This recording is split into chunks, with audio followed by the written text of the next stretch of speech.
बहुत समय पहले की बात है। एक भाई और एक बहन थी। भाई बहुत ही गरीब था, किंतु बहन उसके विपरीत बहुत धनी और अमीर थी। एक दिन बहन की बेटी की शादी लगी, किंतु बहन ने सभी को निमंत्रण भेजा, लेकिन अपने भाई के घर न्योता नहीं दिया।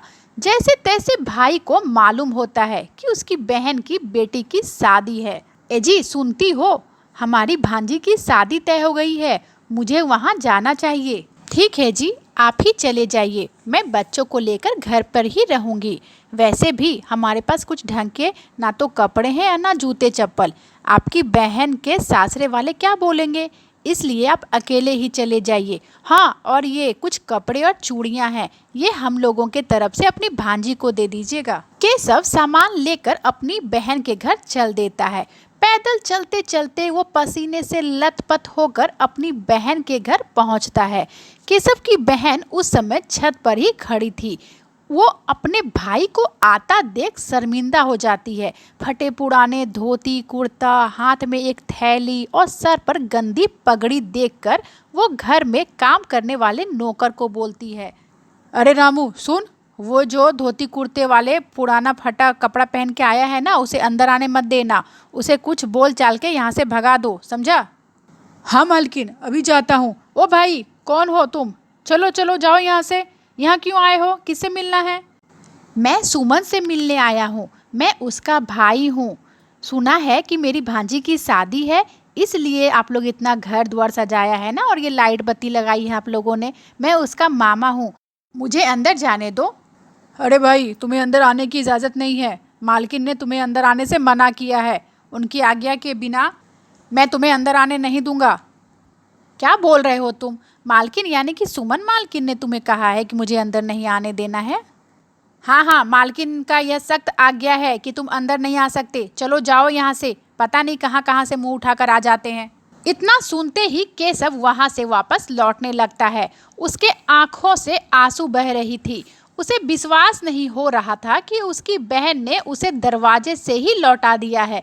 वह रोते हुए चल ही रहा था कि रास्ते में एक दुर्गा माँ के मंदिर के सीढ़ियों पर लड़खड़ा कर बैठ जाता है और माता से गुहार लगाने लगता है। माँ, आज अपनी गरीबी के चलते मुझे क्या क्या दिन देखने पड़ रहे हैं। आज मेरी खुद की बहन ने मुझे अपने घर तक घुसने नहीं दिया, अपनी ही भांजी की शादी का निमंत्रण तक नहीं भेजा मुझे। इससे बुरा मेरे साथ और क्या हो सकता है माँ? मैं घर वापस लौटूंगा तो किरण और बच्चों से क्या बोलूँगा? बच्चे तो मिठाई के आस में बैठे होंगे।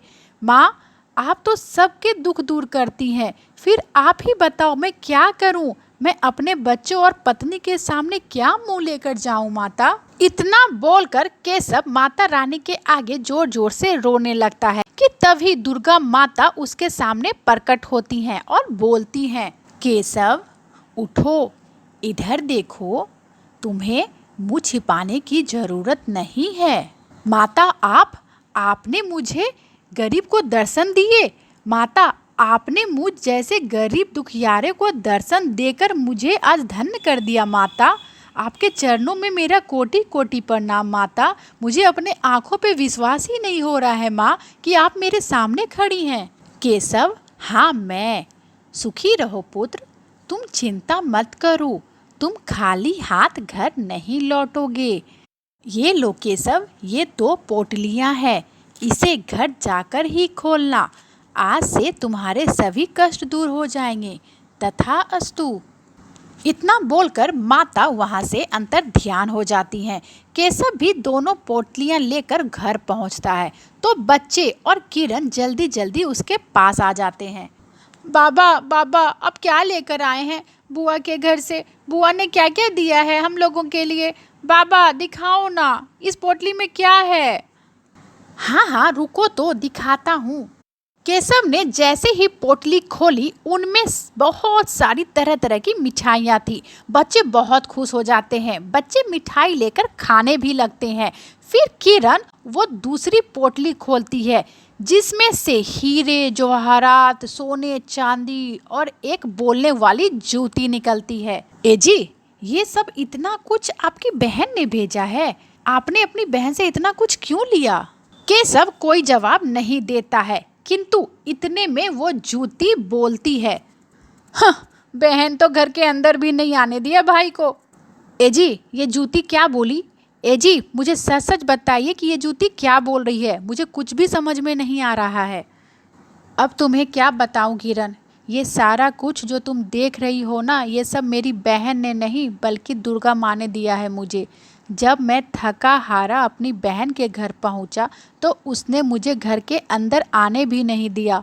तब निराश होकर मैं वापस आ रहा था तो रास्ते में माँ का मंदिर मिला, जहाँ मैं रोते हुए गिर पड़ा। तभी माँ ने मुझे दर्शन दी और ये पोटली भी माँ ने दिया मुझे। तुम मेरी बहन पर गुस्सा मत करना, अगर वो ऐसा नहीं करती तो दुर्गा माँ की कृपा कैसे होती हमारे ऊपर। तुम सब भूल जाओ किरण, माँ ने हमें सब कुछ दिया है, इसलिए दुर्गा माँ की पूजा करो और उन्हें धन्यवाद दो। इस प्रकार केशव अपने पूरे परिवार के साथ माता की पूजा अर्चना कर खुशी खुशी रहने लगते हैं।